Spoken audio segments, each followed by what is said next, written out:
आप सभी को जानकारी होगी कि किस तरह से बिहार के अररिया जिले में प्रेम प्रसंग में छोटू नाम के युवक की हत्या कर दी गई, जिसके 13वीं के दिन उसकी प्रेमिका के शरीर में प्रेमी छोटू की आत्मा प्रवेश करने की खबरें सामने आई है, जिसने सबको हैरान कर दिया। बाकायदा ओझा भगत को बुलाया गया, तब जाकर आत्मा को शांत किया जा सका। इसी कड़ी में आइए जानते हैं कैसे किसी के शरीर में मृत आत्मा प्रवेश कर जाती है। अगर आपको यह जानना है कि अकाल मृत्यु होने के बाद क्या होता है, तो उससे पहले हम सभी के लिए यह जानना बेहद जरूरी है कि आखिर यह अकाल मृत्यु होता क्या है। गरुड़ पुराण के अनुसार हर व्यक्ति के जीवन के 7 चक्र होते हैं। हर मनुष्य को जीवन में इन 7 चक्रों को पूरा करना होता है। अगर कभी कोई मनुष्य इन 7 चक्रों को पूरा नहीं कर पाता है या फिर कह लीजिए कि वो अकाल मृत्यु को प्राप्त हो जाता है, तो मरने के बाद भी उसे कष्टों से छुटकारा नहीं मिलता है। मनुष्य को मरने के बाद भी ढेर सारे कष्टों को झेलना पड़ता है।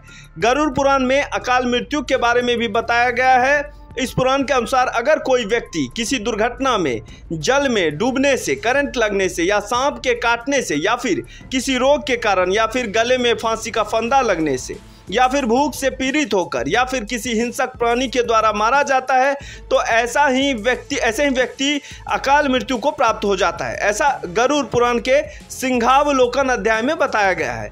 इसके अलावा बहुत से लोग ऐसे भी हैं जो आत्महत्या कर लेते हैं, लेकिन गरुड़ पुराण में भी उसी आत्महत्या को सबसे ज़्यादा घृणित और निंदनीय अकाल मृत्यु बताया गया है। जिन आत्मा की मृत्यु अकाल तौर पर होती है, उन्हें सुख, भूख, प्यास, संभोग, क्रोध, दोष, वासना, राग आदि की पूर्ति के लिए अंधकार में ही भटकते रहना पड़ता है। ये आत्मा तब तक अंधकार में भटकती रहती है जब तक उस आत्मा का परमात्मा के द्वारा निर्धारित जो जीवन चक्र होता है वो पूरा नहीं हो पाता है।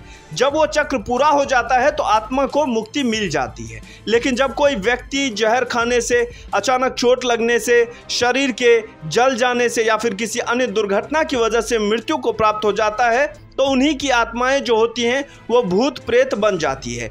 यही वो स्थिति होती है जिसमें व्यक्ति का शरीर तो नष्ट हो जाता है, परंतु जो आत्मा होती है वो वहीं आसपास भटकती रहती है या फिर शरीर के किसी हिस्से के पास में ही रहती है। इसके साथ ही आत्मा की जो भी इच्छाएं होती हैं वो भी बनी रहती है। ऐसे में ये आत्माएं अपनी इच्छाओं को पूरा करने के लिए अपने आसपास के व्यक्तियों को कष्ट देना शुरू कर देती है। ऐसा माना जाता है कि इन आत्मा के जो पितृ होते हैं वो इसलिए असंतुष्ट होते हैं क्योंकि उनकी मुक्ति के लिए कोई भी प्रयास लोगों के द्वारा नहीं किए जा रहे होते हैं और लोग अपना जीवन अच्छे से व्यतीत कर रहे होते हैं।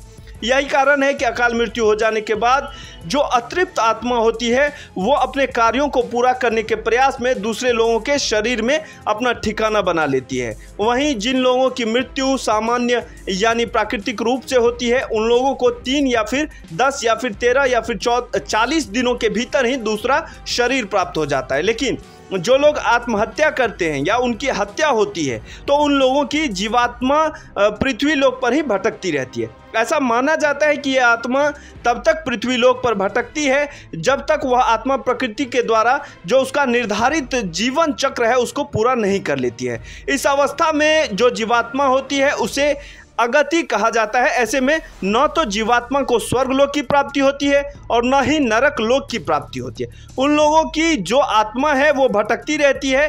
यही भटकती आत्मा बाद में भूत प्रेत बन जाती है और लोगों को परेशान करती है।